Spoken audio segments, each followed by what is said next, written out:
I woke up in my apartment this morning, but it wasn't my apartment. The walls were a slightly different color, the window had a view of a street I'd never seen, and the coffee mug on the counter was unfamiliar. I grabbed my phone, desperate for any sign of what was happening. I checked the time, 7:15 a.m.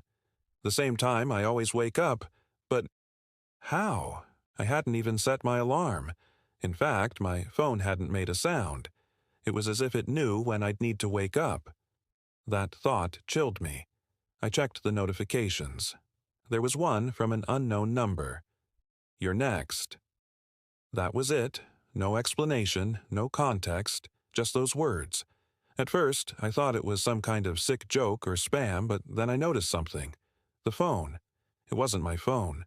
It was almost identical, but had a tiny glitch in the screen. A weird shimmer, like a slight distortion. I thought I was losing my mind. I opened the door to my apartment, and it wasn't the hallway I remembered. The layout of the building had changed.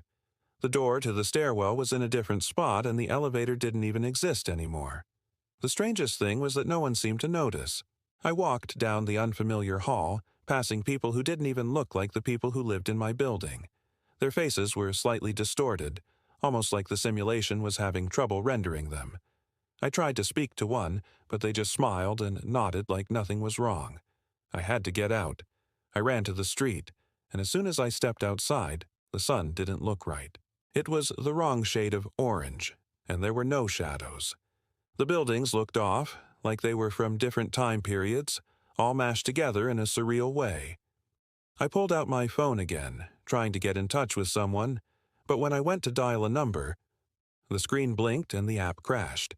Then, just as quickly, it reloaded. But this time, the number I was trying to call didn't exist. In fact, no one existed. There were no contacts, no call history, just a blank, white screen. And then it hit me. I was in the simulation. I was just a simulation inside a simulation. Everything around me was artificial. But if this is all just a game, then who's in control? Like and follow. What would you do if the world started glitching and you couldn't trust anything you saw? Drop your thought in the comments.